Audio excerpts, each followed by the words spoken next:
बिस्मिल्लाहिर्रहमानिर्रहीम। अस्सलाम वालेकुम प्यारे व्यूअर्स। मकई में मलाई डालें और कमाल देखें। जी हाँ, यहाँ पर एक कमाल की चीज़ बनने वाली है। ये वो चीज़ बनने जा रही है, आप बाज़ार से लेते हैं ना तो बहुत महंगी मिलती है। तो ये जो है ना रेसिपी मैं आपको घर पे बनाने का जो है ना तरीका बताने जा रही हूँ। तो ये आप लाजमी ट्राई कीजिएगा। सिर्फ 2.5 मिनट की वीडियो है, गौर से देख लीजिएगा। इसके लिए ना सबसे पहले 2 टेबल स्पून ना मैंने घी के लिए हैं, ठीक है, या ऑयल ले लें आप, ठीक है। मैंने इस यहाँ पर घी लिया था, ऑयल नहीं था।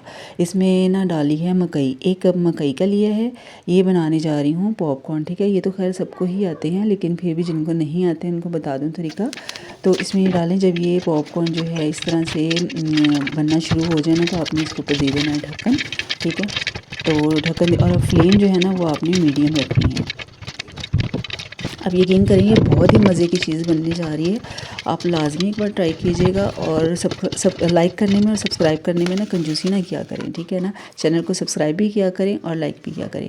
अच्छा जी, ये पॉपकॉर्न मैंने तैयार करके रख लिए थे। उसके बाद 3 टेबल स्पून जो है ना ये मैंने गुड़ के लिए हैं, ठीक है।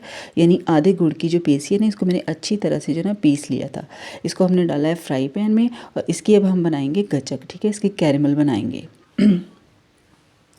तो आपने चम्मच जो है ना वो बराबर हिलाते रहना है और इसका जो कलर जो है ना ऐसा हो जाए ना, ये देखिए गोल्डन सा कलर जब हो जाए तो इसमें हमने डालनी है मलाई, ठीक है। ये हमारी कैरमल तैयार हो चुकी है, इसमें मैं डाल रही हूँ मलाई। ये मलाई जो है ना तकरीबन आधा कप जो है ना ये मलाई का है। अब यहाँ पर आपने जो है ना रुकना बिल्कुल भी नहीं है, ठीक है।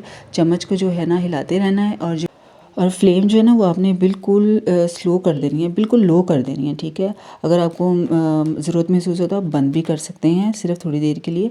हमने जो इसके अंदर जो गच्चक के जो वो चंक्स हैं ना छोटे छोटे से जो रह जाते हैं इसमें, उनको भी हमने मेल्ट करना है अच्छी तरह से। ये देखिए आपको इसमें नज़र आ रहे होंगे, इनको हमने अच्छी तरह से मेल्ट करना है, ठीक है। जब ये बिल्कुल मेल्ट हो जाए अच्छी तरह से, उसके बाद जो हमने ये पॉपकॉर्न बनाए थे ना वो आपने किसी खुले बर्तन में जो है ना डाल लेने हैं। और ये जो कैरेमल है ना, हमने गुड़ की जो कैरेमल बनाई है ये सारी हमने ना इनके ऊपर डाल देनी है। डाल के ढक्कन लगा के ना इसे अच्छी तरह से मिक्स कर लेना है, अच्छी तरह से इसको हिला लेना है ताकि जितनी भी कैरेमल है ना वो सारे पॉपकॉर्न के ऊपर लग जाए, ठीक है। अब यकीन करें ये पॉपकॉर्न इतने मज़े के बने हैं ना, बहुत ही मज़ेदार हैं। मेहमान आए ना स्पेशली तो आप लाजमी ये बनाइएगा। वो आपसे लाजमी ये रेसिपी पूछेंगे कि आपने कैसे बनाया। बाकी वीडियो अच्छी लगी हो तो लाइक कीजिएगा, शेयर कीजिएगा। अपना ख्याल रखिएगा। अल्लाह हाफिज़।